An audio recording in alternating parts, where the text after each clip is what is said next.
नमस्कार सभी को। आज की इस क्लास में हम लोग जो है हाइजेनबर्ग के अनिश्चितता सिद्धांत पर चर्चा करेंगे। इम्पोर्टेंट टॉपिक है, छोटा टॉपिक है, लेकिन अक्सर इससे सवाल बनते हैं। तो देखते हैं हाइजेनबर्ग का अनिश्चितता सिद्धांत क्या है। हाइजेनबर्ग जो है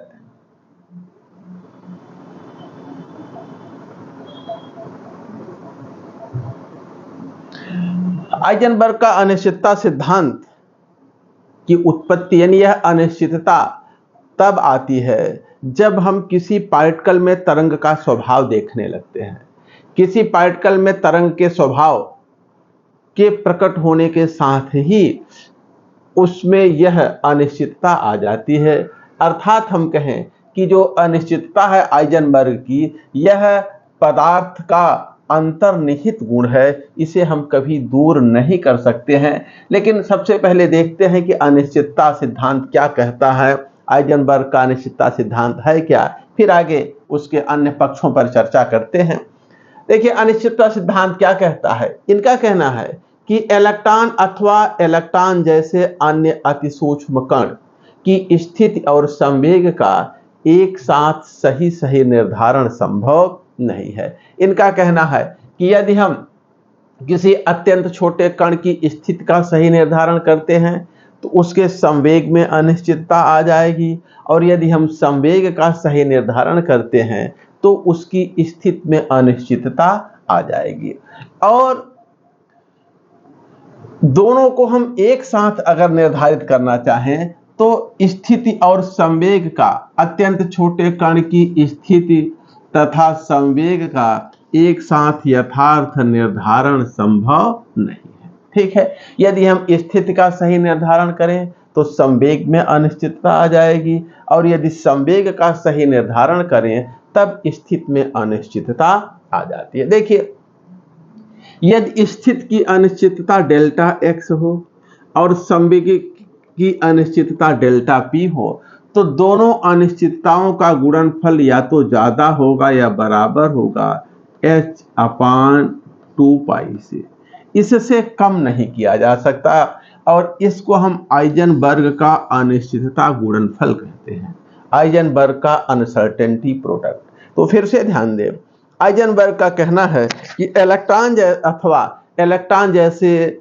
ऐसे अत्यंत छोटे कण जिनका, ध्यान देंगे कि अगर हम किसी कण को, ये अनिश्चितता कब हमें कहां पर मिलती है, जब हम जिस छोटे कण को देखने के लिए हमने, अगर जो है किसी अत्यंत छोटे कण को हम देखना चाह रहे हैं और देखने के लिए हम उस पर विकिरण डालेंगे, प्रकाश डालेंगे, जो प्रकाश की वेवलेंथ का आधा, ये वैल्यू λ/2 है, ये λ/2, और यदि λ/2 से छोटा डायमीटर है किसी पार्टिकल का तब वहां पर यह अनिश्चितता हमें दिखती है। ठीक है, और यदि पार्टिकल की साइज यानी उसका डायमीटर λ/2 से छोटा है तब उस पार्टिकल में वेव का कैरेक्टर, तरंग का स्वभाव पर्याप्त प्रभावशाली तरीके से प्रकट होता है। ठीक है, तो देखिए, अब ये अनिश्चितता जो है अत्यंत छोटे कणों के साथ जुड़ी होती है, उन कणों के साथ स्पेशली जिनका डायमीटर, हम उनको देखने के लिए जो प्रकाश यूज कर रहे हैं उसके वेवलेंथ के आधे से भी छोटा होता है वहां पर। ठीक है, अब अगली बात आती है कि यह अनिश्चितता वेव पार्टिकल डुअलिटी क्या अंतर्निहित गुण है। यदि किसी पार्टिकल में तरंग का कैरेक्टर प्रभावशाली तरीके से प्रकट होने लगा, दिखने लगा, तब उस पार्टिकल में यह अनिश्चितता निश्चित रूप से उसके जन्म के, अंतर्निहित का मतलब जो जन्मजात गुण हो, तो यह जो है वेव पार्टिकल डुअलिटी का जन्मजात गुण है, अंतर्निहित गुण है, इसे कभी दूर नहीं किया जा सकता है, किसी भी तरीके से इसको खत्म नहीं किया जा सकता है। तो जैसे ही पार्टिकल में तरंग का स्वभाव प्रकट हुआ उसमें यह अनिश्चितता आ जाती है। अगला देखिए, नेक्स्ट जो है हाइजेनबर्ग की अनिश्चितता तर्कसंगत तरीके से जुड़े हुए किसी भी दो भौतिक राशियों के लिए सत्य होता है।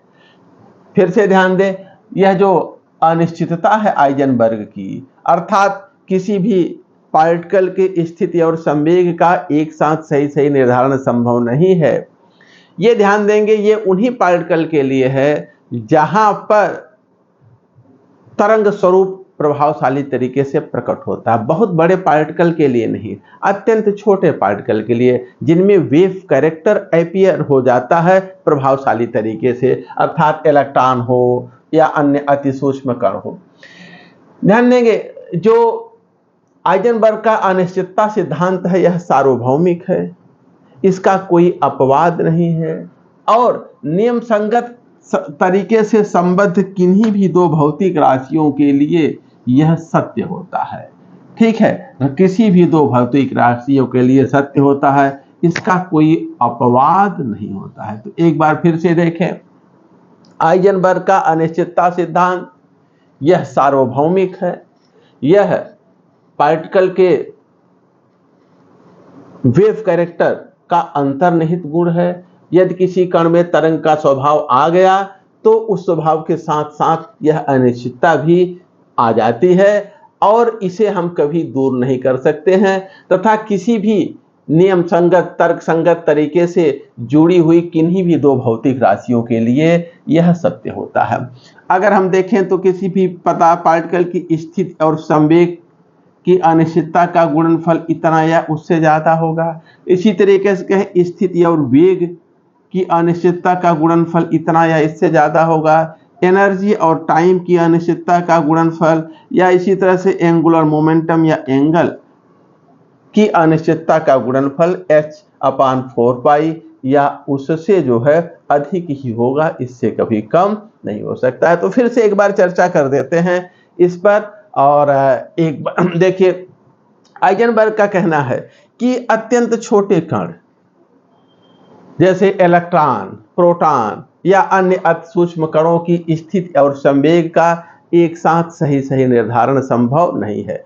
यदि हम स्थिति का सही निर्धारण करते हैं तो संवेग में अनिश्चितता आ जाती है। यदि संवेग का सही निर्धारण करेंगे तो स्थिति में अनिश्चितता आ जाती है।